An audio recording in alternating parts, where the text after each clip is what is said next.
sobrang dami nangyari. Andito yung naglaban ni Bonjing Jonah versus Rendon Taguro sa isang basketball match. Kung saan si Rendon ay natalo ni Jonah dahil sa sobrang dulas. Ang dulas eh.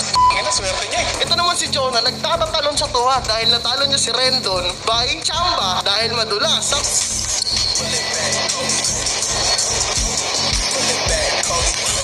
Ito lang Jonah mentality. Porkit nawala ako, nagmamayabang ka na. Jonah, hintay mo lang pag nagkatapat tayo ni Aga, papatahimikin natin yung bros ko bro. For real man, I can't wait bro.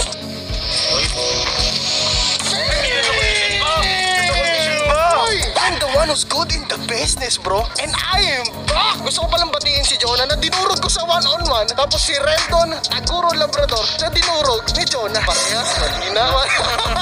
It's been 2 weeks, bro. Pero man, I'm still feeling it, boy. Look at this. Damn! That's how you do it. Easy money! Nakikita mo ba? Oh God, boy, I'm still feeling it. May nito ba? Si Jonah lumaban kahapon. Nagpaulan ng dress. Porkit nawala ako, nagmamayabang ka na. Jonah, hintay mo lang pag nagkatapat tayo ni Aga, papatahimikin natin yung bros ko bro. For real man, I can't wait bro. I can't wait. Kasi boy, habang quarantine tayo, sa totoo lang, pupunta ako dito mag-isa lang ako, nag-shooting ako men. For real.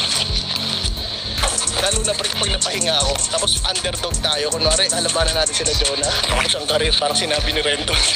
Boy, yan ang tinatawag na sampal ng katotohanan. Sampal ng katotohanan. Yan yung gagawin ko sa Bros Ko Bros. Kapag nakatapat nyo kami, sasampalin mo kayo ng realidad dahil tatalunin namin kayo. Narinig ko kasi sinabi mo kanina, hinahamon mo si Rendon. Sigurado ka ba kaya mo yun? Boy, kasi si Rendon, actually may galaw talaga si Rendon. Lalo na malaki siya. Malaki ng katawan, tangkal. Ang problema, sobrang dulas ng court na pinaglaruan nila. Pero this time, gusto kong malaman kung anong klase talaga yung laro ni Rendon. Kaya abangan nyo guys, dahil ahamunin ko si Rendon sa isang basketball match. Hindi natin alam kung 1 versus 1, 3 versus 3. Let's see, titingnan natin bro. Kasi men, alam ko may galaw si Rendon, lalo na matangkad siya bro. Ay, matangkad nun, di ba boy? Kaya nga pre ako, natatawa ako kay Jonah. Kasi tuwan-tuwa pa siya na natalo niya si Rendon sa madulas na court. Ano tanga na ba yun? Pinalusutan niya ng ganun pre. Iwan daw, nadulas lang eh.